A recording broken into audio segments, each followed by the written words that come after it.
న్యాయస్థానాలు ఇచ్చే కొన్ని తీర్పులు కొన్ని సందర్భాల్లో సంచలనం సృష్టిస్తుంటాయి. అలాంటి ఒక సంచలన తీర్పుని కేరళ హైకోర్టు వెల్లడించింది. కేరళ రాష్ట్రంలో 19 సంవత్సరాల అమ్మాయి 18 సంవత్సరాల అబ్బాయి సహజీవనం సాగిస్తున్నారు. ఈ విషయం సదరు యువతి తండ్రికి తెలిసింది. ఇలా చేయడం తప్పని ఆ తండ్రి కూతురికి చెప్పాడు. నచ్చజెప్పాలని చూశాడు, మందలించాడు. ఏం చేసినా ఆ కూతురు తండ్రి మాటలను అస్సలు వినడం లేదు.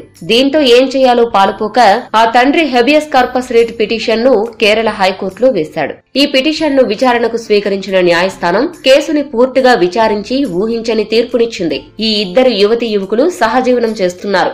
ఇది సమాజానికి విరుద్ధం అవ్వచ్చు, కానీ మనం చట్టానికి లోబడి రాజ్యాంగబద్ధంగా వ్యవహరించవలసి ఉంటుంది. ఇద్దరు మేజర్లు కావడంతో సహజీవనంలో ఉండే హక్కు వారికి ఉంది. వివాహ వయసు వచ్చే వరకు వారు సహజీవనంలో ఉండొచ్చు. అలా చేయకండి అని ఆపలేము. అలాంటి అధికారం కూడా న్యాయస్థానానికి లేదు. ఎందుకంటే సహజీవనం చేసే హక్కు వారికి ఉంది. కాబట్టి ఈ విషయంలో కోర్టు ఏమీ చేయలేదు అని ఆ తండ్రి వేసిన పిటిషన్ ను కొట్టివేసింది. కేరళ హైకోర్టు ఇచ్చిన తీర్పు పెద్ద చర్చనీయాంశంగా మారింది. పిల్లల వయస్సు 18 దాటితే ఇలాంటి నిర్ణయాలే గనుక వారు తీసుకుంటే తల్లిదండ్రులు కేవలం ప్రేక్షక పాత్ర పోషించాల్సిందేనా అని చాలా మంది తల్లిదండ్రులు ప్రశ్నిస్తున్నారు. ఇలాంటి విషయాల్లో ఎవరి వాదన వారిది. మాది సృష్టి ధర్మం అంటారు సహజీవనం చేసేవాళ్ళు. ఇలా చేయడం సమాజానికి విరుద్ధం అంటారు తల్లిదండ్రులు, సమాజం. ఇలాంటి విషయాలు ఒక పట్టాన కొలిక్కి రావు. నిరంతరం అలా సంచలనాలు సృష్టిస్తూనే ఉంటాయి.